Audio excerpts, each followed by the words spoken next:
name's Andrea Wayne von Königslöw.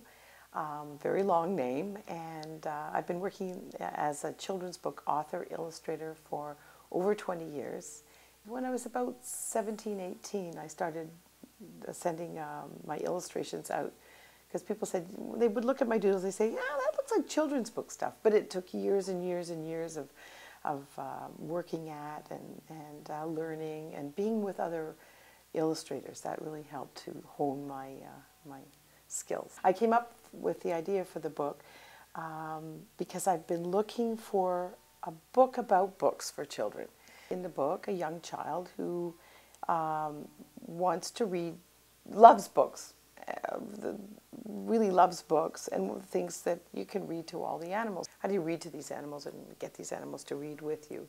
And the child goes through each animal realizing that, no, try as you might, books are for people. And for me.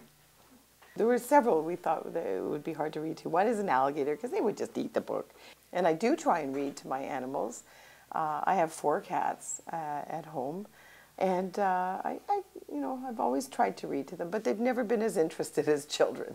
My cats, they are absolutely disinterested in any of my artwork except for they drink the paint water. They love that, so they're always, and they walk across my pages. But I did a kind of a little joke in the book of cats, because whatever book you're reading, they like to sit on. So I did a picture of a cat. The little child's trying to read, the cat sitting on the book. Well, they're difficult to read too. I think that's one of my favorite illustrations is the giraffes, because the child is trying to read to the giraffes, and giraffes have very long necks, and their necks are kind of entwined, and giraffes cannot bend their necks to really read a book, so they kind of entwine and they're trying to look down, and the child is small and she's trying to show the book. So the giraffes are bright and you can see that they would like to, they just can't do it. And so the child is going through all these animals, and at the very end of the book you see the child is in bed, and it's all these little stuffed animals like this little bunny, and his mom and dad are, the child's mom and dad are on either side, and the child is reading to the mom and dad and figures that that's the animals you can read to. One of the things you get at Anik is amazing editing.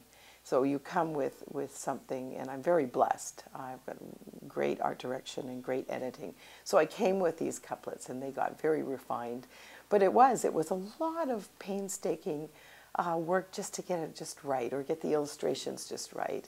And then once we had the door opened, then I could just go crazy with the illustrations. And I was drawing in the coffee shop and drawing practically while I was driving. I just ideas were coming, and so we had to really pare it down to the right animals. But I thought about the question whether it's harder to write or illustrate. And I, believe it or not, I think it's harder to write, because we had to get the words just right, and illustrations for me just come easily because I guess of my cartooning background. But I think it's harder to write and to refine, because I think children's books are like poems, and poems you have to have the right feel, and that's so that was harder. I love looking at the animals, research of them, and then drawing them, sitting, trying to read, and I love that. That was the most fun.